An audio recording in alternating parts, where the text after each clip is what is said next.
ஓம் சாந்தி. 17/5/2025 காலை முரளி. முரளியின் சாரம்.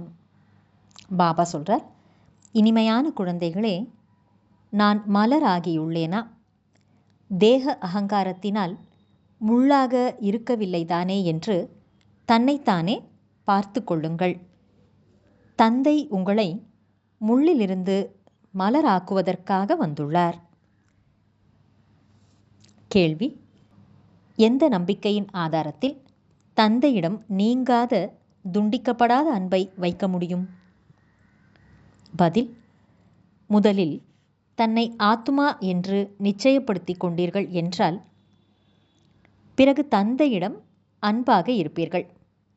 நிராகாரமான தந்தை இந்த பாக்ய ரதத்தில், அதாவது பிரம்மாவின் உடலில் வீற்றிருக்கின்றார் என்ற உறுதியான நிச்சயமும் இருக்க வேண்டும். அவர் நமக்கு இவர் மூலமாக கற்பித்து கொண்டிருக்கின்றார்.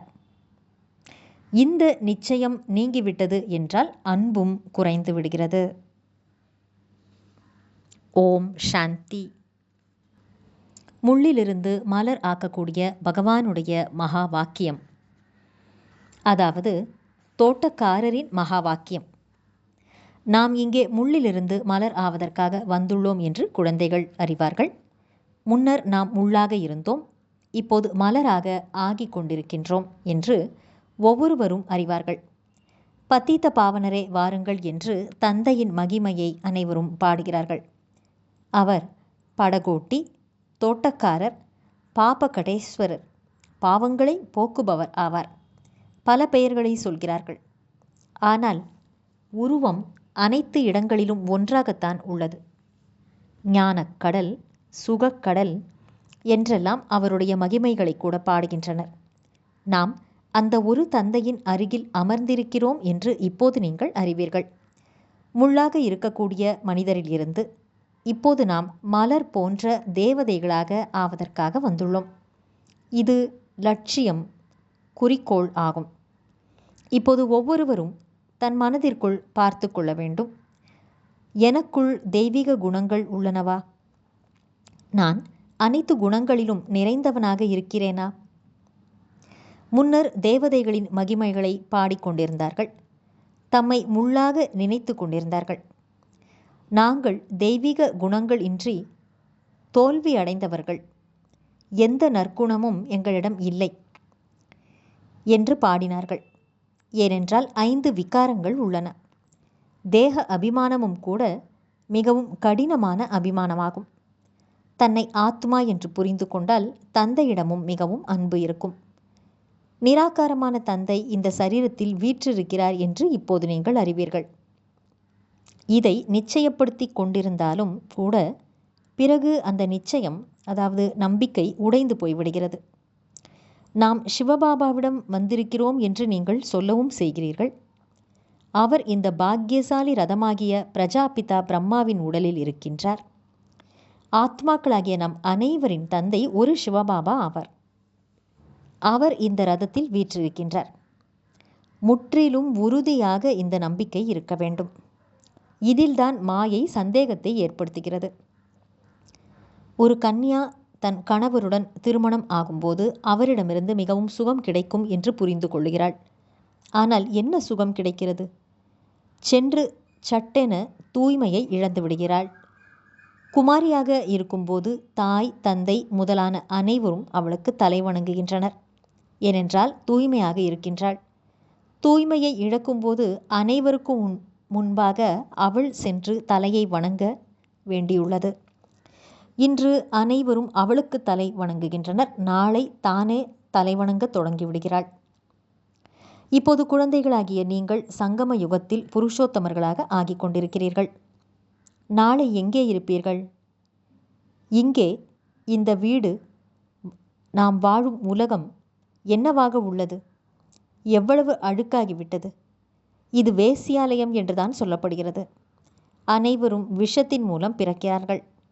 நீங்கள்தான் சிவாலயத்தில் இருந்தீர்கள்.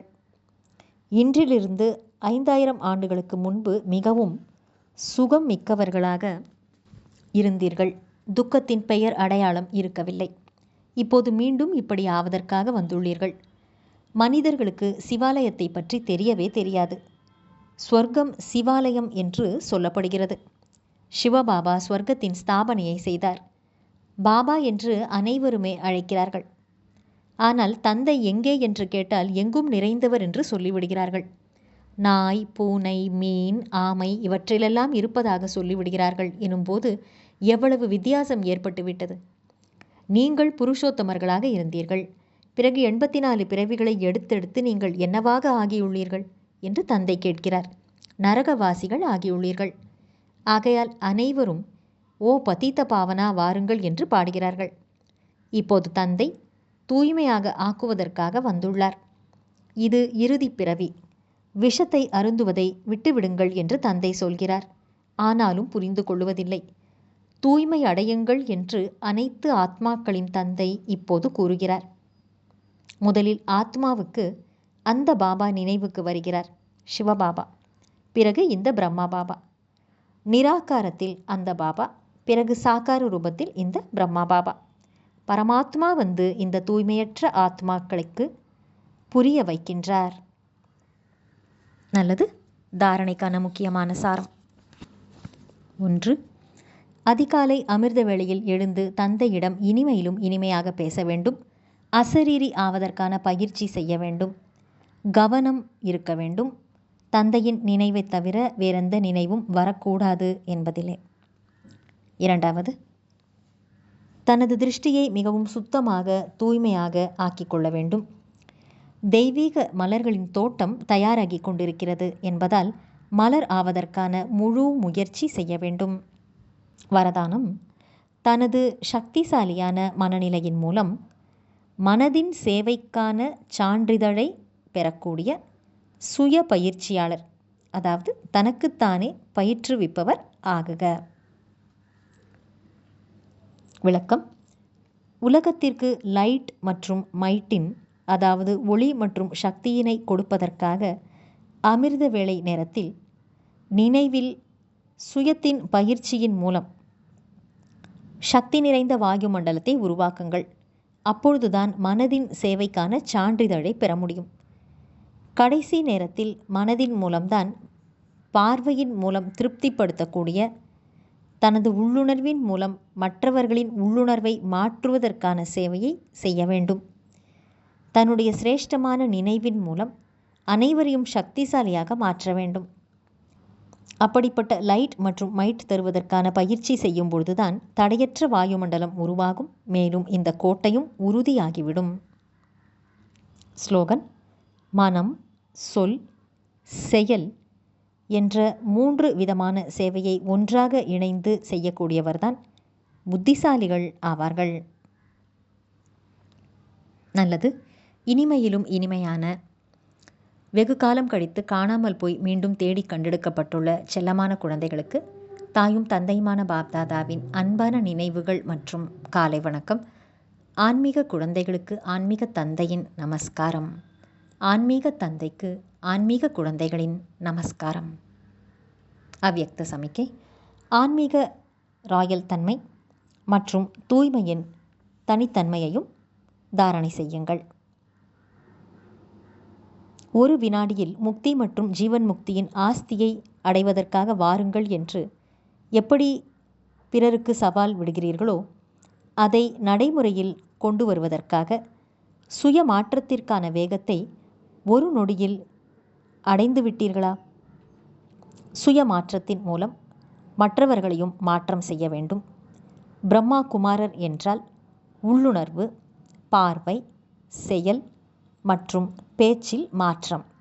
அதன் கூடவே தூய்மையின் பர்சனாலிட்டி, ஆன்மீக ராயல்ட்டியின் அனுபவத்தையும் செய்ய வையுங்கள். வந்ததுமே சந்தித்ததுமே இந்த பர்சனாலிட்டியின் வசம் அவர்கள் ஈர்க்கப்பட வேண்டும். நல்லது. ஓம் சாந்தி.